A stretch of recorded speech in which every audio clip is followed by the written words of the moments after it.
cricket club of Dibrugarh আৰু DDSৰ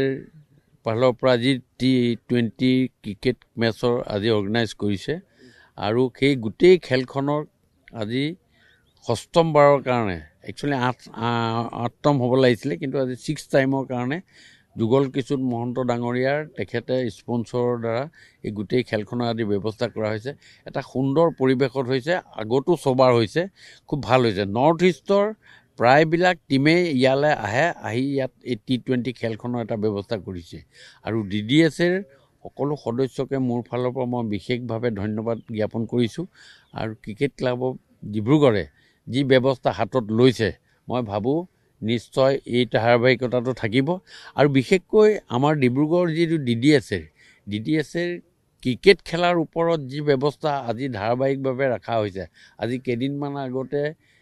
16 বছৰৰ তলৰ ল'ৰা ছোৱালীবিলাকক ফ্লাড লাইটৰ তলত ক্ৰিকেট খেলাৰ যি ব্যৱস্থা কৰিলে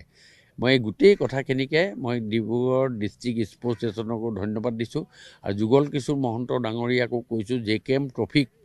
আজি যিখন খেলৰ ব্যৱস্থা কৰিছে এই ব্যৱস্থাৰ দ্বাৰা নিশ্চয় নৰ্থ ইষ্টৰ T20 খেলাৰ যিসকল আছে তেখেতসকলে অনুপ্ৰেৰণা পাব খেলখন একচুৱেলি আমি যিটো সময়ত আৰম্ভ কৰিছিলোঁ মই কৈছোঁ মোৰ ভাষণত সেইটো সময়ত একচুৱেলি ক্ৰিকেটৰ অৱস্থাটো যথেষ্ট অৱনমিত আছিলে অসমত সেইটো সময়তে আমি এনেকৈ ক্ৰিকেট ক্লাব অফ ডিব্ৰুগড়ে কথাটো আলোচনা কৰিলোঁ যে আমি এখন টুৰ্ণামেণ্ট যিহেতু লাগে ভাল প্লেয়াৰ ওলাবৰ কাৰণে টুৰ্ণামেণ্ট লাগিবই টুৰ্ণামেণ্ট যদি নহয় প্লেয়াৰ নোলায় সেইটো উদ্দেশ্য আগত ৰাখি যুৱ মানসিকতাৰো যাতে উৎকৰ্ষ হয় খেলৰ যোগেদি সেইটো উদ্দেশ্য আগত ৰাখি আমি এই ধাৰাবাহিকতা আৰম্ভ কৰিছিলোঁ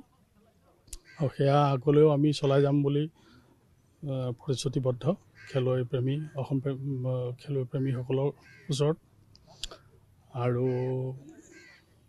এই ধাৰা অব্যাহত থাকক একচুৱেলি 6ম বৰ্ষ হয় এইটো কিন্তু মাজতে 2 বছৰ পাতিব পৰা নগ'ল ক'ভিডৰ কাৰণে সেইকাৰণে 6ঠ বৰ্ষৰ কাৰণে আজিৰ পৰা উদ্বোধন হৈছে ক্ৰিকেটৰ এই ধাৰা অব্যাহত থাকক অনুষ্ঠিত হ'ল কোৱালিফায়াৰ মেচ তাৰ উইনাৰ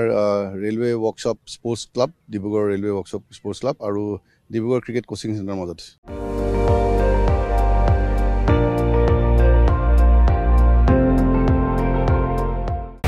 আপুনি চাই আছে ND24 সৰ্বশ্ৰেষ্ঠ নহয় সৰ্বোত্তমৰ দৌৰত